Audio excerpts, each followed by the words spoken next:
The spring sunlight slashed through the dusty windows of Felicity Alton's bedroom like a warning as her father's boots thundered up the wooden staircase. At 18, Felicity knew that sound all too well. Her father, Silas, was in one of his moods, the kind that usually ended with someone getting hurt, usually her mother or, since her mother's passing last winter, Felicity herself. "Girl," Silas bellowed, pushing open her door without knocking. "I've made a decision about that damned horse of yours." Felicity's heart dropped. Starlight wasn't just a horse. The paint mare had been her companion since she was 14, a gift from her mother who had scrimped and saved for years to buy her daughter something beautiful. Starlight represented freedom in a life that had grown increasingly confined since her mother's death. "What about her father?" Felicity asked, keeping her voice steady despite the tremor in her hands. "Sold her," Silas said flatly, his bloodshot eyes revealing he'd already been at the whiskey despite it being only mid-morning. "Got $50 from Jensen over at the sawmill. He needs a horse for hauling and that paint's strong enough." "No." The word exploded from Felicity before she could stop it. "Father, you can't. Starlight is mine. Mother gave her to me." "Your mother ain't here anymore," Silas spat. "And I need the money more than you need a pretty pony to ride around on. Jensen's coming to collect her tomorrow at noon." He turned to leave, matters settled in his mind, but Felicity lunged forward, grabbing his sleeve. "Please, Father, I'll do anything. I'll take on extra work. I'll clean at the saloon in the evenings. Just please don't sell Starlight." Silas yanked his arm away, his face darkening. "It's done, girl.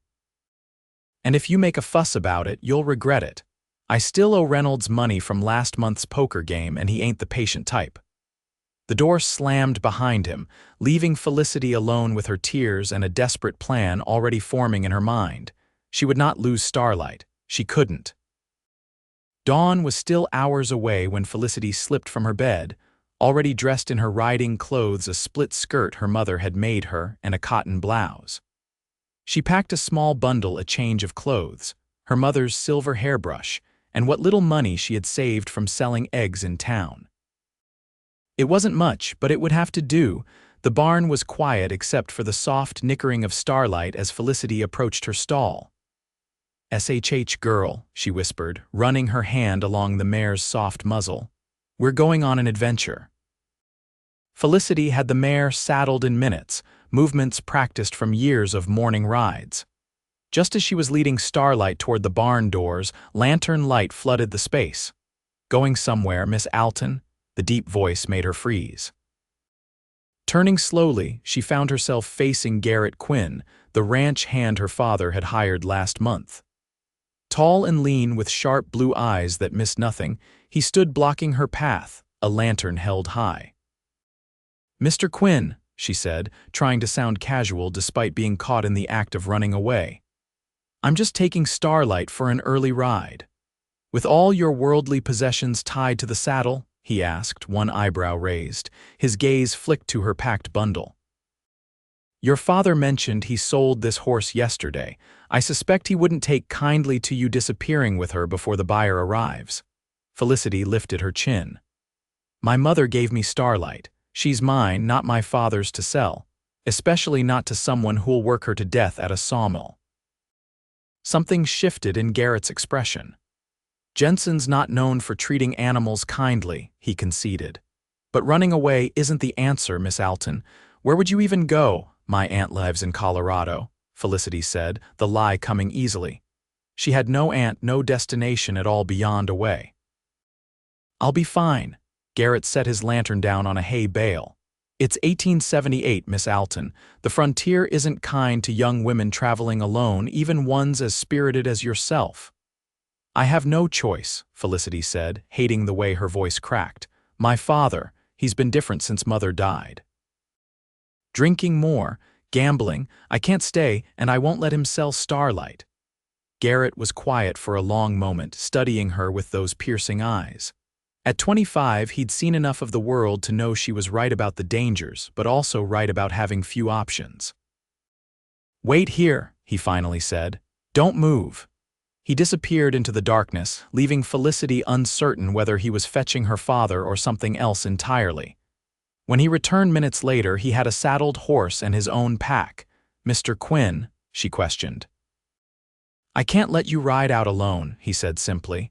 "And I won't be party to seeing that fine mare worked to death at Jensen's mill, so it seems we're both leaving." "You're helping me." Felicity couldn't believe what she was hearing. "Let's call it escorting you to your aunt's in Colorado," he said with the hint of a smile. "Though I suspect that aunt might be as real as tomorrow's sunrise is right now." Felicity felt heat rise to her cheeks. "Why would you help me? You hardly know me." "I know enough," Garrett said quietly. "I've seen how your father treats you, and I've seen how you treat that horse with kindness and respect. Shows a person's character how they treat animals." He checked his saddle cinch and looked toward the house. "We should go now, before your father wakes. He usually doesn't stir until the sun's well up, especially after a night at the saloon." Felicity hesitated only a moment before nodding. Whatever Garrett's reasons, she wasn't foolish enough to refuse the protection of riding alongside someone who knew how to handle himself in the wilderness. They rode out as the first hint of gray touched the eastern sky, keeping to the tree line to avoid being easily spotted from the house. Starlight moved eagerly beneath Felicity, as if the mare too understood they were escaping something dark. "Where are we really headed?" Garrett asked once they'd put several miles between themselves and the Alton ranch. "I don't know," Felicity admitted. "I just needed to get Starlight away. I couldn't bear thinking of her being worked until she dropped." Garrett nodded, his expression thoughtful. "I know a place we might head. Settlement called Willowbrook, about 4 days' ride from here. Small enough that your father's unlikely to look there, big enough that 2 newcomers won't draw much attention." "Why Willowbrook?" Felicity asked. "I've got a friend there, owns a small horse ranch. He might have worked for both of us, and he'd appreciate a good horse like Starlight, not for working but for breeding. She's got fine lines." Something tight in Felicity's chest eased slightly. The idea of a destination, of a plan beyond simply running, made her feel less adrift. "Thank you, Mr. Quinn," she said softly. "Garrett," he corrected. "If we're going to be traveling together, you might as well use my given name." "Then you must call me Felicity," she replied. He nodded, a small smile playing at the corners of his mouth. "Felicity it is." By mid-morning, they stopped at a small creek to rest the horses and eat a simple meal of jerky and hardtack that Garrett had brought. As they sat on sun-warmed rocks by the water, Felicity finally asked the question that had been nagging at her. "Why did you really help me? You're risking a lot." "My father won't just let this go." Garrett was quiet for a moment, watching the water flow over smooth stones. "I had a sister once," he finally said. "Catherine. She was trapped in a bad situation, too married to a man who treated her worse than his cattle. I was riding to help her when I got word she died. Her horse too. Both worked to death from what I heard." He looked up, meeting Felicity's eyes. "I couldn't save Catherine. Maybe I can help you." "I'm sorry about your sister," Felicity said, deeply moved by his honesty. "It was a long time ago," he replied, though the pain in his eyes suggested otherwise. "But when I saw your father strike that deal with Jensen, and then saw you in the barn this morning with that determined look on your face, I knew I couldn't stand by this time." The sun climbed higher as they continued their journey, sticking to less traveled paths and keeping a watchful eye for any signs of pursuit. By late afternoon, dark clouds gathered on the horizon. "Storm coming," Garrett observed. "We should find shelter before it hits." They diverted their course toward a stand of rocky hills, where Garrett knew of a small cave that would provide adequate protection from the elements. They reached it just as the first heavy raindrops began to fall, quickly unsaddling the horses and securing them under an overhanging rock face nearby. The cave was small but dry, and Garrett soon had a small fire going, the smoke venting through a natural chimney in the rock. The storm raged outside, lightning illuminating the landscape in brilliant flashes followed by crashes of thunder that made Felicity jump. "Starlight will be all right," Garrett reassured her, noticing her worried glances toward the cave entrance. "She's sheltered well enough, and your father won't be searching in this weather." Felicity nodded, though anxiety still gnawed at her. What if he finds us? My father can be frightening when he's angry. I've handled worse than Silas Alton, Garrett said calmly. But it's best if we avoid confrontation altogether. We'll lay low, take the less obvious routes. As the evening deepened and the storm continued its assault, they shared the remainder of Garrett's provisions. In the flickering firelight, Felicity studied her unexpected companion. There was a quietness to him, a steadiness that she found deeply reassuring after the chaos of life with her father. "Have you always been a ranch hand?" she asked, curious about the man who had appended his own life to help her. A smile ghosted across his features. "No. I was many things before that. Soldier for a time after the war, trail guide, even tried my hand at prospecting, but the gold fever never took hold of me like it did some men. And now I'm a man helping a young woman and her horse find a better life," he said simply. "That's enough purpose for anyone." Lightning flashed, illuminating his face, strong-jawed and weathered by sun and wind, but kind. For the first time since her mother died, Felicity felt something like hope stir within her. The storm broke by morning, leaving behind a washed, clean world of glistening foliage and mud-slicked trails. They set out early, Garrett leading them on a circuitous route that followed game trails and crossed streams to obscure their tracks. By noon, they reached a high ridge that offered a view back toward the direction of the Alton ranch. "Look," Garrett said quietly, pointing to a distant dust cloud. "Riders, moving fast." Felicity's stomach clenched. "My father, likely," Garrett confirmed, "and probably Jensen with him. Might be others, too." "What do we do?" Panic edged into Felicity's voice. "We keep moving," Garrett said with a calm that belied the gravity of the situation.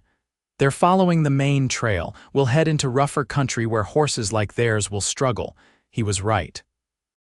Silas Alton's plow horse, and whatever Mount Jensen rode, wouldn't manage well on the rocky, steep terrain Garrett led them into.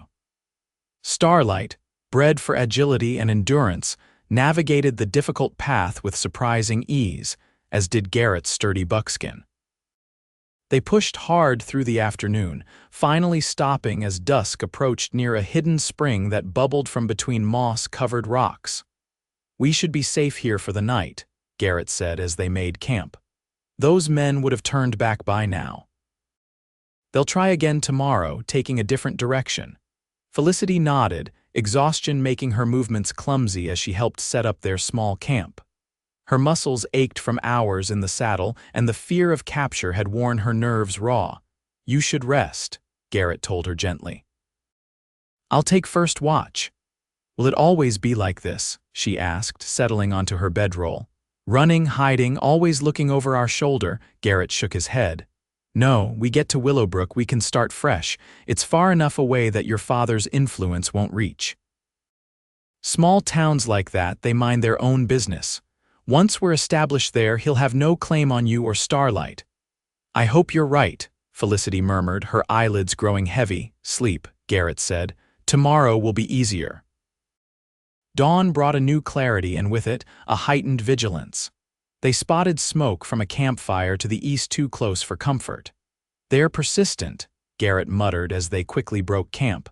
"We need to cross the river today. That'll throw them off our trail for good." The river was a formidable barrier, wide and swift with spring runoff. Garrett scouted along its banks until he found a crossing where the water ran shallower over a gravel bed. "It'll be cold," he warned Felicity. "But we can make it. Follow exactly where I lead, understand?" The footing changes quickly in rivers like this.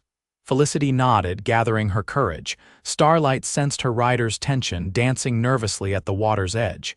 "Easy, girl," Felicity soothed, stroking the mare's neck. "We can do this." Garrett went first, his buckskin stepping cautiously into the rushing water. Felicity followed, guiding Starlight into the current. The cold hit her like a physical blow, water swirling around her legs as Starlight fought to find secure footing on the slippery river bottom.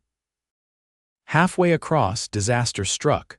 Starlight stepped into a deeper pocket, losing her footing momentarily. The current pushed hard against her side, nearly knocking Felicity from the saddle. She cried out, clinging desperately to the mare's mane as Starlight struggled to regain her balance. Garrett spun his horse around, fighting the current to reach them. "Hold on!" he shouted above the roar of the water. Just as Starlight began to be swept downstream, Garrett reached them, grabbing the mare's bridle and using his own horse's strength to stabilize her. For a terrifying moment, all four of them, 2 humans and 2 horses, were at the mercy of the river's power. Then Starlight found her footing, lunging forward toward the safety of the far bank. They emerged from the water, soaked and shaking but alive. "That was too close," Garrett said, breathing hard as they stood dripping on the riverbank. "Are you all right?" Felicity nodded, unable to speak past the lump in her throat. Impulsively, she threw her arms around him, overwhelmed by gratitude and the lingering fear of what almost happened. Garrett stiffened in surprise, then relaxed, his arms coming around her in a brief, protective embrace. "Thank you," she whispered against his wet shirt. "For everything." He pulled back, his eyes meeting hers with an intensity that made her breath catch. "No thanks needed. I promised I'd see you and Starlight safe, and I will." Something unspoken passed between them in that moment, a recognition, perhaps, that what had begun as an impulsive act of kindness was becoming something more significant for them both. They continued on, their wet clothes gradually drying in the warm afternoon sun. The land began to change, becoming more rugged with pine forests and rocky outcroppings replacing the rolling pastureland of Felicity's home. "We're making good time," Garrett said as they made camp that evening. "Another 2 days should see us to Willowbrook." Felicity nodded, watching as he skillfully prepared a small fire. In just 2 days, her life had completely transformed. She was no longer the dutiful daughter trying to survive her father's cruelty. She was a woman charting her own course, however uncertain it might be. "What will you do once we reach Willowbrook?" she asked Garrett. "You've given up your position, your wages, everything to help me." Garrett poked at the fire, sending sparks dancing upward. "I never planned to stay at your father's ranch long anyway. It was just a stopping point. I've been looking for a place to settle, maybe start my own small spread someday." "You could do that in Willowbrook, maybe," he said. "My friend Thomas, the one with the horse ranch, he's been trying to convince me to join him for years. Says he needs a partner with my experience breaking horses." Felicity smiled. "You're good with them. I've seen how you are with your buckskin, and even Starlight trusts you already." "Animals know when someone means them well," Garrett said. "People should be as perceptive." The next day brought clear skies and easier terrain. With the river between them and their pursuers, they traveled more openly, making good time along an old trapper's trail that Garrett was familiar with. As they rode side by side, Felicity found herself studying Garrett's profile when he wasn't looking, the strong line of his jaw, the way his eyes crinkled slightly at the corners when he spotted something interesting in the distance. He was handsome in a rugged, unassuming way that she found increasingly distracting. "Tell me about Willowbrook," she said, to fill the silence and distract herself from these unsettling thoughts. "It's a good place," Garrett replied. "Small but growing. Built around a silver mine that played out years ago, but the town survived on ranching and farming. People there look out for each other. And your friend Thomas, known him since the war. Good man, lost his wife to fever 5 years back, but he's raising their daughter alone. The horse ranch was his wife's dream, and he's made it work." "It sounds peaceful," Felicity said wistfully. "It can be," Garrett agreed. "But you should know, life there won't be easy either. It's not some fancy eastern town with society parties and fine dresses." Felicity laughed, the sound bright in the quiet wilderness. "Mr. Quinn Garrett, have you somehow mistaken me for a society belle? I've spent my life working a ranch, feeding chickens at dawn and helping with the cattle. I don't need parties or fine dresses, I just need—" She paused. "What?" He prompted gently. "A place where I'm not afraid," she admitted. "Where Starlight and I can be safe." Garrett's expression softened. "I think you can find that in Willowbrook." That night, they camped beneath a stand of tall pines, their needled branches creating a cathedral-like space above them. After dinner, Garrett surprised Felicity by pulling out a small harmonica. "You play?" she asked, delighted. "Not well," he admitted with a self-deprecating smile. "But it passes the time on lonely trails." He began a simple, melancholy tune that floated upward with the smoke from their fire. Felicity closed her eyes, letting the music wash over her. It had been so long since she'd heard music of any kind. Her father had forbidden it after her mother died, claiming it reminded him too much of his wife. When Garrett finished, Felicity opened her eyes to find him watching her with an expression she couldn't quite decipher. "That was beautiful," she said softly. "My mother taught me," he replied, tucking the instrument away. "She said music was God's way of reminding us there's beauty even in hard times." "Your mother sounds wise." "She was," Garrett said, a shadow passing over his face. "Lost her and my father both to cholera when I was 16. "I'm sorry," Felicity said. "My mother was everything to me when she died. It was like the light went out of the world." Garrett nodded, understanding in his eyes. "It gets easier. Not better exactly, but easier to carry." They lapsed into comfortable silence, the fire crackling between them. Felicity found herself wondering what it would be like to stay with this man beyond their journey to Willowbrook, to build something permanent with someone who understood loss and kindness in equal measure. The thought startled her. She barely knew Garrett Quinn, yet in the space of a few days, he had become the most important person in her life. Morning came with a shock, the distant sound of voices and horses. "They've crossed the river," Garrett said grimly, quickly dousing their fire. "Must have found a ford downstream." They packed camp with practiced efficiency now, but as they prepared to mount up, the voices grew closer. "They're moving fast," Garrett murmured. "They must have picked up our trail somehow." A gunshot cracked through the morning air, the bullet splintering bark from a tree near Felicity's head. She gasped, ducking instinctively. "Ride," Garrett commanded, helping her into Starlight's saddle before swinging onto his own mount. "Head northwest fast as you can." They galloped away from the camp, weaving between trees as more shots rang out behind them. Felicity clung to Starlight's mane, her heart hammering against her ribs as branches whipped past her face. "There's a ravine ahead," Garrett called to her. "Follow it down to the valley." They plunged into the steep-sided gully, the horses sliding more than running down its rocky slope. Behind them, shouts and curses indicated their pursuers were having a harder time navigating the difficult terrain. At the bottom, they splashed across a shallow stream and up the opposite bank, emerging onto a grassy meadow ringed by dense forest. "This way," Garrett directed, leading her into the trees. "There's an old hunting cabin nearby. We can take shelter there, let them pass by." The cabin was little more than a one-room shack, half collapsed on one side, but its remaining walls and roof offered concealment. They led the horses inside, where they would be hidden from view. "Stay quiet," Garrett whispered, drawing his revolver as he positioned himself by the single grimy window. "They might ride right past us." Felicity pressed herself against the rough-hewn wall, trying to control her ragged breathing. Outside, the sound of approaching horses grew louder, then slowed. "They've lost the trail," Garrett murmured. "They're casting about for sign." Minutes stretched like hours as they waited in tense silence. Finally, a voice unmistakably her father's rose in anger. "They came this way, find them." "There's no tracks beyond the meadow, Alton," another voice responded. Jensen, Felicity realized. They could have gone in any direction. "I want my daughter and that horse," Silas snarled. "And I want that cowboy's head for stealing them both."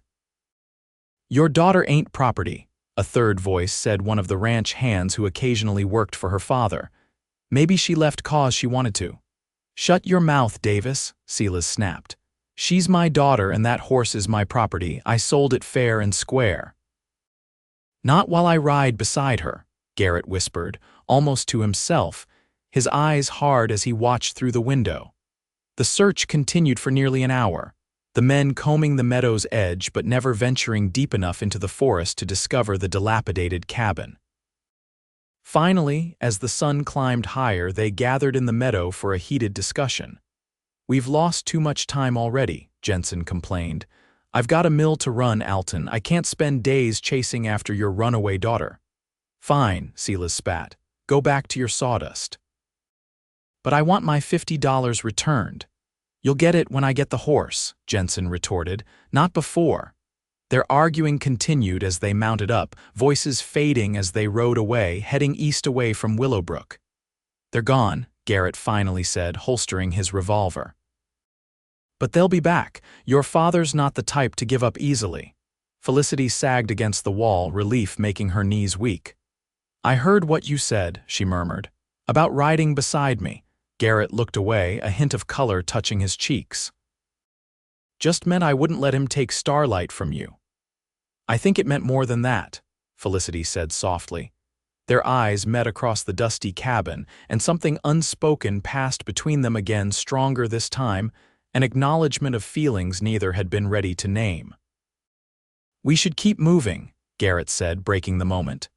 "We still have a day's ride to Willowbrook, and I'd rather not chance them doubling back."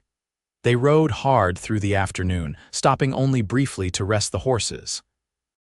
By evening, the landscape had changed again, opening into a wide valley dotted with small homesteads and fenced pastures. "Willowbrook Valley," Garrett announced as they crested a final hill. In the distance, a small collection of buildings nestled against the base of a mountain, smoke rising from chimneys in the fading light. "It's beautiful," Felicity breathed, taking in the peaceful scene. "Thomas's ranch is on the far side," Garrett said, pointing to a cluster of buildings set apart from the town. "We'll head there directly."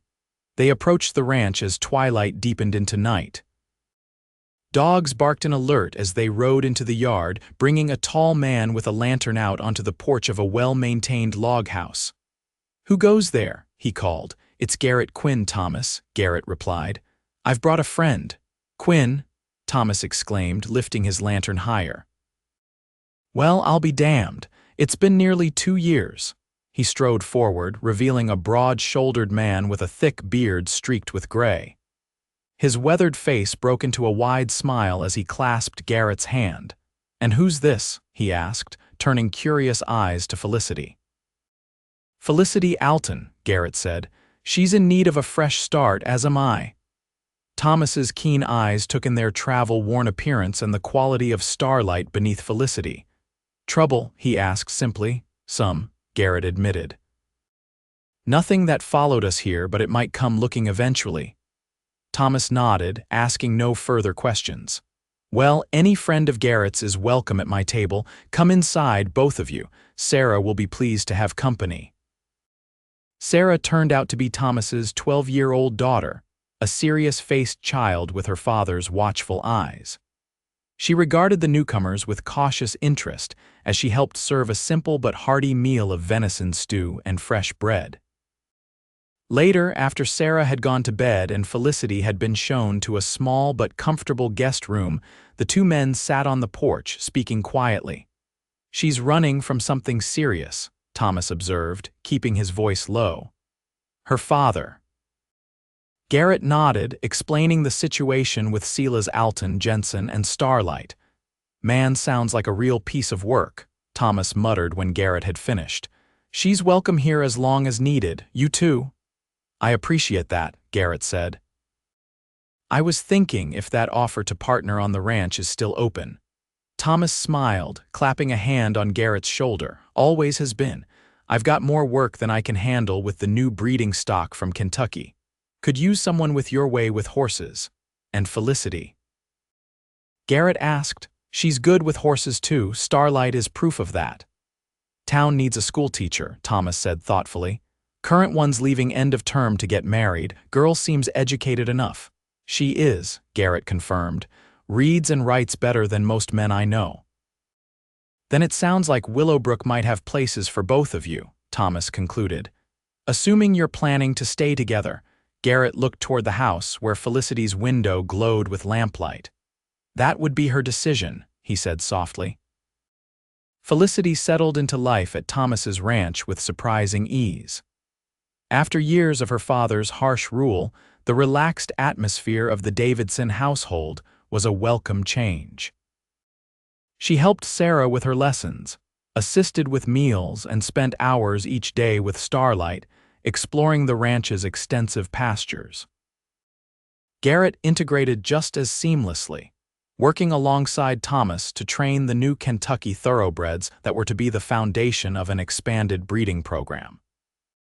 Felicity often watched from a distance as he worked with the spirited horses, his patience and gentle firmness eventually winning over even the most difficult animals. A week passed without any sign of pursuit from Silas Alton. Then, too. By the third week, Felicity began to hope that perhaps her father had given up the chase, deciding that retrieving one horse and a disobedient daughter wasn't worth the effort. On a warm Saturday, Thomas suggested they all ride into town for supplies and to introduce Felicity to some of the townspeople, including Mrs. Porter, the schoolmistress, he added with a meaningful glance at Garrett. She'll want to meet her potential replacement. Willowbrook proved to be a tidy, growing settlement. Its main street featured a general store, a small hotel, a church, and the usual assortment of businesses needed for frontier life. People nodded greetings as they rode past, curious about the newcomer but not intrusively so. At the general store, Thomas made introductions to the proprietor, a jovial man named Henry Franklin who kept up a steady stream of town gossip as he filled their order. "So you're interested in the teaching position?" he asked Felicity while weighing out sugar. "Mrs. Porter will be relieved." She was worried the school board might have to close the school for a term if they couldn't find someone suitable. "I would love to teach," Felicity admitted, "though I haven't any formal training." "Can you read, write, and cipher?" Henry asked practically. "Yes, very well." "My mother insisted on education." "That's more than half the parents in this town can do," Henry said with a wink. "You'll do fine. School board meets Tuesday evenings at the church. You should come present yourself." As they continued their errands, Felicity found herself increasingly drawn to the idea of staying in Willowbrook permanently. The town had a peaceful energy, its residents hardworking but friendly. No one asked probing questions about her past or arrival with Garrett. It was, as he had promised, a place where people minded their own business. They were just leaving the dressmaker's shop, where Felicity had commissioned 2 new practical dresses when a commotion at the end of the street caught their attention. "What's happening?" Sarah asked, standing on tiptoe to see over the gathering crowd. Thomas frowned, his hand moving instinctively to the revolver at his hip. "Strangers riding in, looks like." Garrett tensed beside Felicity. "How many?" "3, Thomas replied, his eyes narrowing. "One of them looks mighty angry." Felicity's heart sank as a familiar figure emerged from the crowd, her father, his face red with exertion and anger, flanked by Jensen and another man she didn't recognize. "There she is," Silas bellowed, pointing directly at Felicity. "And that damned horse thief beside her." Garrett stepped forward, positioning himself slightly in front of Felicity. "Mr. Alton," he said calmly, "you're a long way from home." "You stole my property," Silas snarled, dismounting awkwardly. He'd clearly been drinking despite the early hour. "My daughter and my horse." "The horse belongs to Felicity," Garrett replied, his voice steady but firm. "A gift from her mother, and your daughter is 18, old enough to decide her own path." A small crowd had gathered, watching the confrontation with interest. The town marshal, alerted by the commotion, pushed his way forward. "What's the trouble here?" he demanded. "This man stole my daughter and a horse I'd sold," Silas said, jabbing a finger at Garrett. "I want them both returned and him arrested."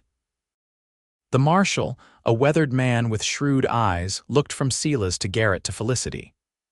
"Young lady, is what he's saying true? Are you his daughter?" "I am," Felicity admitted, stepping forward. "But I left of my own free will, taking my horse with me. Starlight was a gift from my mother when I was 14. My father had no right to sell her." "She's lying," Jensen interjected. "Alton sold me that paint mare fair and square, $50. A sale you didn't complete, Garrett pointed out.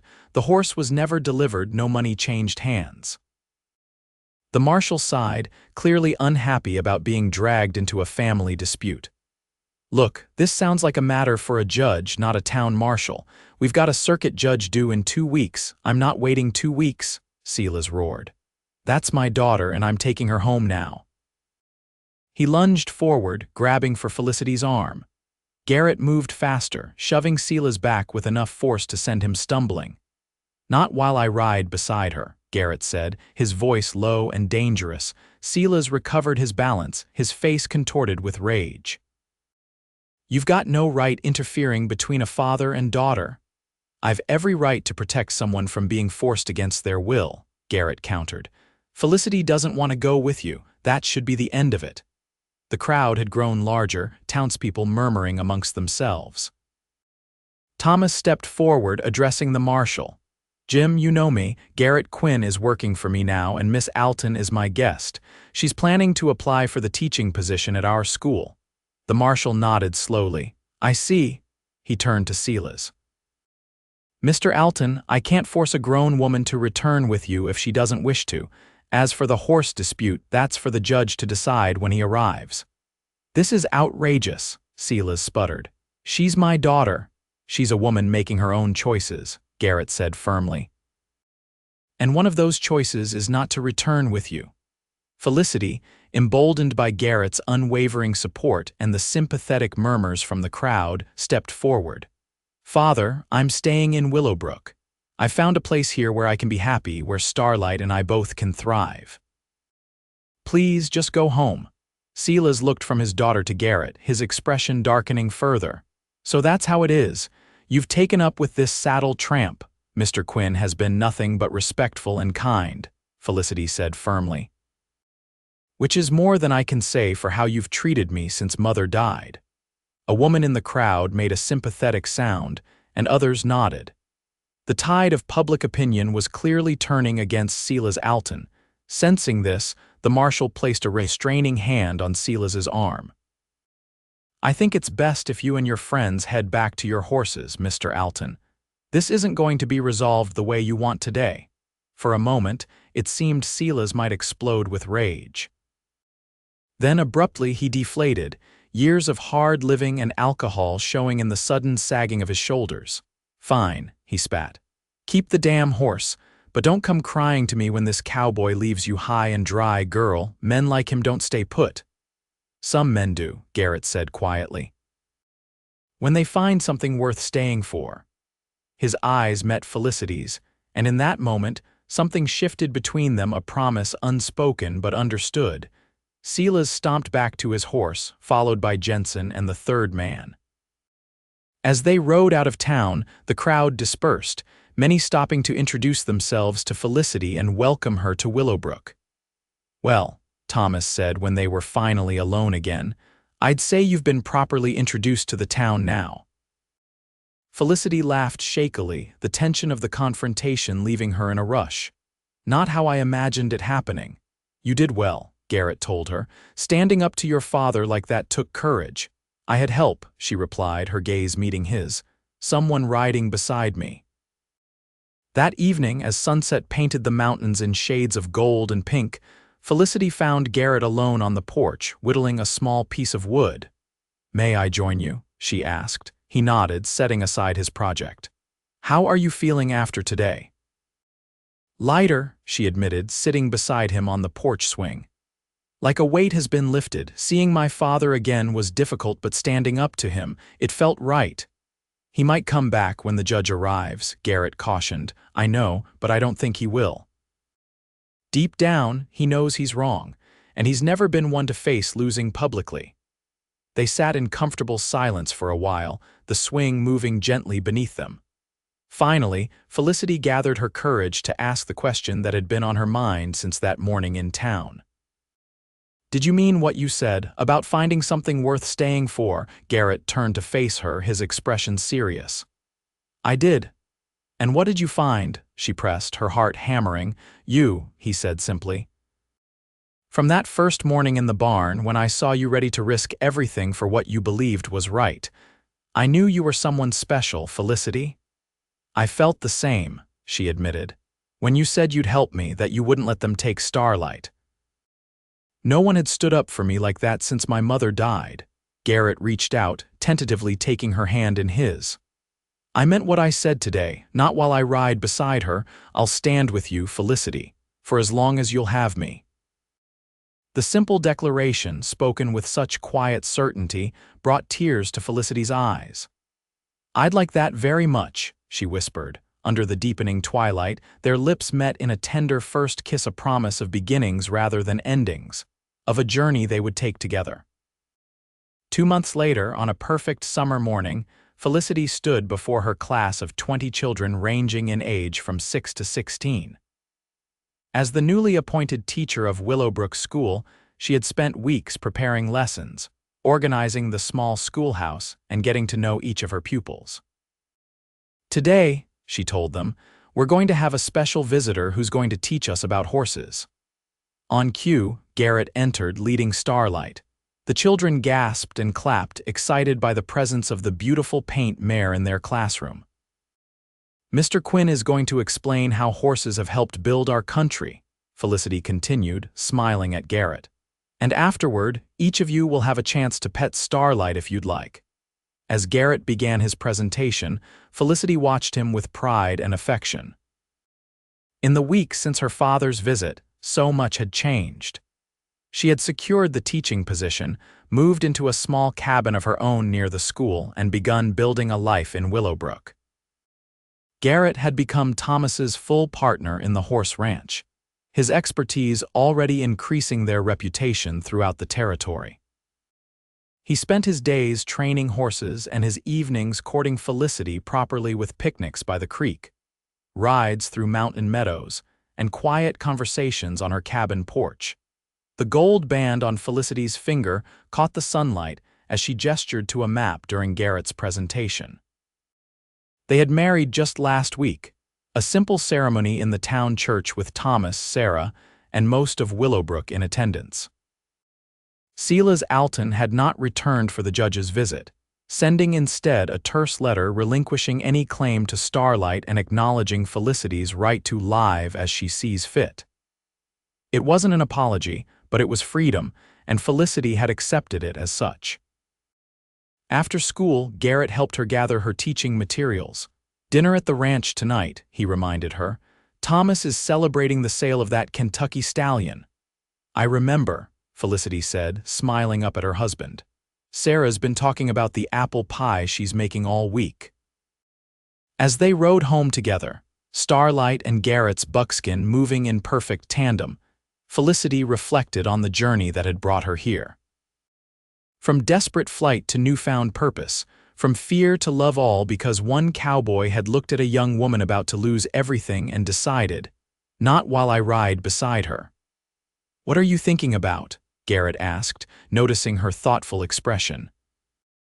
"How sometimes running away can lead you exactly where you're meant to be," she replied. Garrett reached across the space between their horses, taking her hand in his. "I'm glad you ran, Felicity Quinn, and I'm even more glad I was there to run with you." "Me too," she said, squeezing his hand. Every step of the way. 5 years later, Felicity stood on the porch of their ranch house, watching as Garrett taught their 3-year-old son Grant to sit on Starlight's offspring, a gentle paint colt with his mother's kind eyes. Thomas stood nearby, his now 17-year-old daughter Sarah beside him, both laughing as the little boy squealed with delight. The Davidson Quinn Horse Ranch had flourished, becoming known throughout the territory for quality stock and expert training. Felicity still taught at the school 3 days a week, having trained an assistant to help with the growing number of children as Willowbrook prospered. "Easy now," Garrett called as the colt took a few cautious steps with Grant perched on his back. "Hold the mane just like I showed you." "I riding, Mama," Grant called excitedly. "Like Papa, I see you, darling," Felicity called back, one hand resting on her swollen belly where their second child grew. "You're doing wonderfully." As she watched her family, surrounded by the life they had built together, Felicity thought of that desperate morning in her father's barn. how close she had come to losing Starlight, to accepting a life of quiet desperation, and how one man's courage and kindness had changed everything. Garrett looked up, catching her eye across the yard. The love in his gaze was as strong as it had been that first day on Thomas's porch when he had promised to stay beside her. Some promises, Felicity had learned, were kept not just for a moment or a journey, but for a lifetime. And that was the greatest gift of all, to ride through life with someone who would always say, "Not while I ride beside her."